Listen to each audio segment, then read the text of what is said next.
Story 21, Aesop's Fables. The Farmer and the Snake. One winter, a farmer found a snake stiff and frozen with cold. He had compassion on it, and taking it up, placed it in his bosom. The snake was quickly revived by the warmth, and resuming its natural instincts, bit its benefactor, inflicting on him a mortal wound. "Oh," cried the farmer with his last breath, "I am rightly served for pitying a scoundrel. The greatest kindness will not bind the ungrateful." So this is a connection to the previous story. A lot of stories, actually. They're somewhat similarly related thematically, etc. Plot-wise, they're similarly related. A lot of these stories, again, have to do with making good decisions. And one of the decisions that is a risk is spending time with people, or if we're to use these as like parables, even though these are animals, it's allowing us as people to connect this to our own life and our own decision making processes. So yeah, if you're spending time with people that don't have a lot to lose, if you're spending time with people who are are just really evil, horrible people, and they've shown, no, they've illustrated no apologies, they've shown no remorse, and they just continue to hurt people, day after day after day after day, for whatever reason. Maybe they're just, horrible people. Maybe they're, addicted to, drugs or whatnot. I mean, there are a lot of, reasons why somebody might choose that path. I'd like to think it's pretty rare, but it happens. I mean, it definitely happens, and I don't think that we should, pretend that, people are all, decent human beings. I mean, there are some people out there that are really awful, awful human beings. So, basically, looking out for those types of people is important. And, here we're seeing that the farmer found a snake stiff and frozen with cold. Revived it back to life, and then the snake bit the farmer and inflicted on him a mortal wound. So this snake killed the farmer. I am rightly served for pitying a scoundrel. It's an interesting one because Aesop is pretty tough.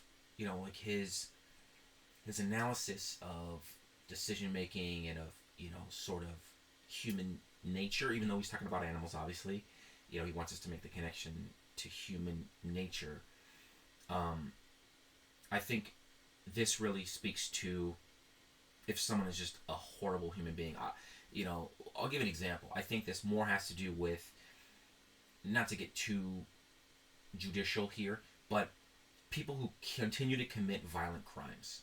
So someone that continues to commit violent crimes, but the judge keeps letting them out, eventually, let's say they kill somebody, or go, that doesn't mean that there aren't people that don't just snap. We all have read stories about, horrible stories about people who've never done anything wrong their whole life, and then they do something bad.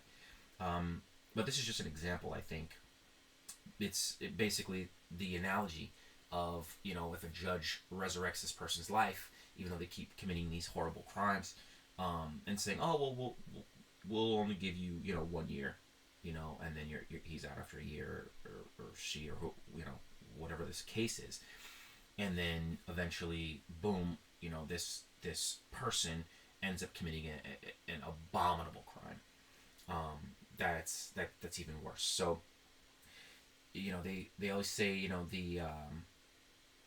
the best predictor of future behavior is past behavior. However, there's obviously caveats, right? Like, people can decide to change, like in an instant. In one instant, you could make a decision. I'm going to stop drinking, or I'm going to stop being lazy, or I'm going to stop, I'm going to start applying for jobs that I really like. I mean, there's just a lot of examples, right? In our day-to-day lives, or I'm going to stop feeling sorry for myself, or I'm going to get out of this, bad relationship, this toxic relationship. And, however, to go back to that quote, the best predictor of future behavior is past behavior.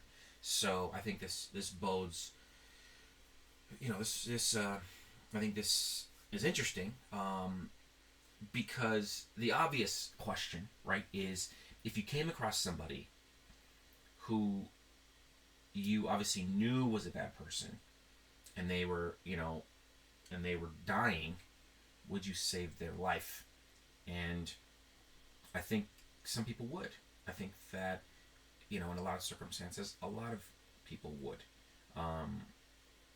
And it's, I don't think it's very simple. I don't think that the story is very simple. I think that, you obviously, thinking about, for example, religious perspectives on this, Jesus always says to turn the other cheek. I mean, there's obviously, forgiveness, and all of that. But what Aesop is saying is be very careful because you're playing with fire. And I think the analogy is very apropos here, that this is a snake. This is a snake, and this snake has been a snake their whole life. And let's just assume that based on this analogy, this parable, this analogy, that this farmer either knows that all snakes are like this, or can recognize this specific snake, and knows his or her demons, and knows that he or she is just bad news, bad news bears. And so perhaps the farmer should have not had compassion on it, which is what Aesop is saying, and stepped away. And that's one of the interesting points that I think that is worthy of mentioning with these stories, is that these aren't simple answers.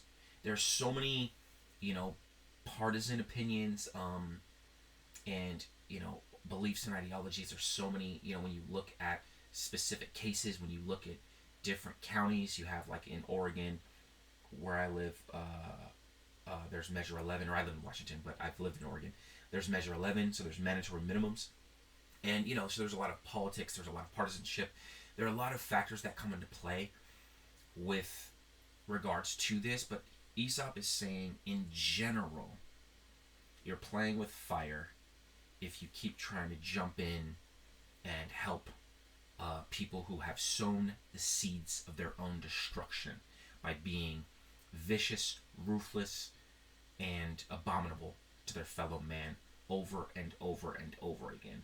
And I think that that's what this message is saying. It's not saying don't forgive people who've harmed you, or who've wronged you, or who've wronged people that you care about, or even who've wronged strangers in your community.